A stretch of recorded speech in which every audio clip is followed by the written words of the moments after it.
Jai Shri Ram friends. Today's Walk पे चर्चा is in English again on my channel Bharat Ka Gaurav. In light of the violence that is being seen in France, Paris especially, to celebrate. Now who celebrates and burns down their cities? At least we have never seen these kind of things in Bharat. There are riots, anger, protests, we can understand. But who burns down their cities, if it is their city, to celebrate? And on top of that, chanting religious slogans. So what is happening in France, what is happening in London, what is happening in New York is an outcome of a policy.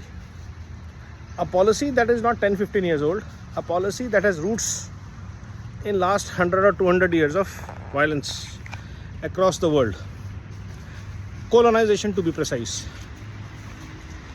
Last 50 or 100 years, if you see, the Western groups, especially the NATO, has unleashed unprecedented violence in Middle East and Europe, Africa.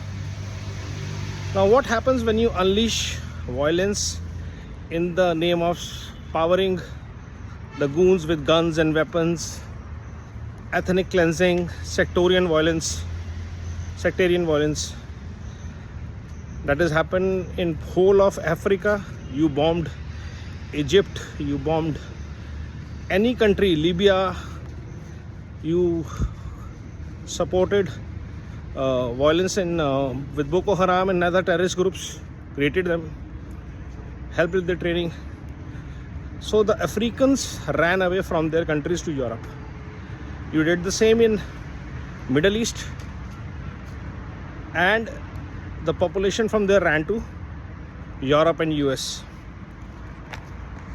You gave them shelter as immigrants, illegal immigrants, because they came in droves.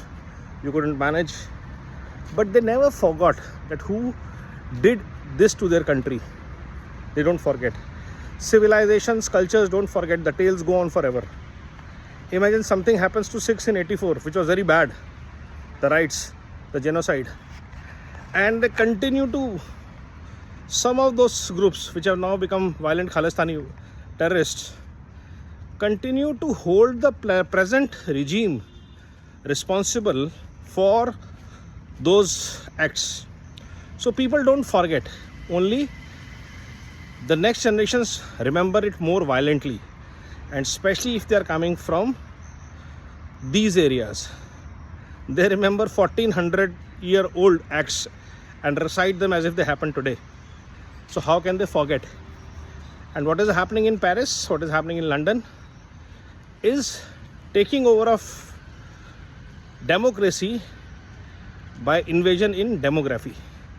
And this will happen in a lot of European countries which went as NATO warriors to Middle East and Africa, or any other part of the world, Afghanistan, Iraq, wherever you went, Lebanon.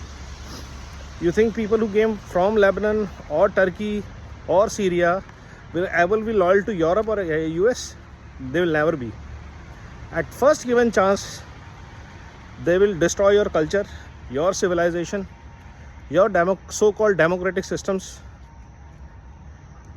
and you will never be able to deport them back, because there are so many of them. That is exactly what happened in Paris. A similar scene came from Poland also, where the citizens celebrated because they own that city, own their country. Nobody destroyed, everybody cleaned up. This has happened when people don't own a city but live in them. They are ready to riot. They are ready to burn down civilian infrastructure, trains, buses, arsons, loot, shops, markets. They'll burn down everything. They will kill people because they don't belong there. And they come from a position of hate, violence, revenge. Bharat has seen these things happening over a period of time, and that's why we are much more clear on our action plans. That's why world's largest population doesn't see these kind of scenes, because we have huge set of native Muslim population, people whose generations have lived here, and they exactly know who are the immigrants, illegal immigrants, outsiders. They might be from the same religion subgroup, but the Muslims of Bharat know who are Muslims, illegal Muslims from Bangladesh, Rohingya, and hence they might help them, but they are also very clear that tomorrow when something happens in India, due to these guys, they might held responsible. And that's why Bharat has a clear-cut policy on illegal immigrants. As of now, it has. Act strong. Do not allow them to take over demography, geography by illegal occupations, and keep a strict record of them by giving them documented aids. So Bharat today, 150 crore plus people, almost 5 times the population of Europe, is in much better position in handling these kind of rights. And though we are called the dirt capital, the right capital, the rape capital, we see how safe London is, we see how safe France is, we see how safe US is today with all these things happening around. So it's an appeal to Western media to stop their biased approach towards Bharat and start respecting world's oldest culture, civilization, demography, democracy, amalgamation of cultures, the respect that is deserved. Start giving that respect and start avoiding being biased in your approach. I know it will not happen overnight, but still it should drill some sense into you guys. Namo Bharat, Vande Mataram, Jai Hind.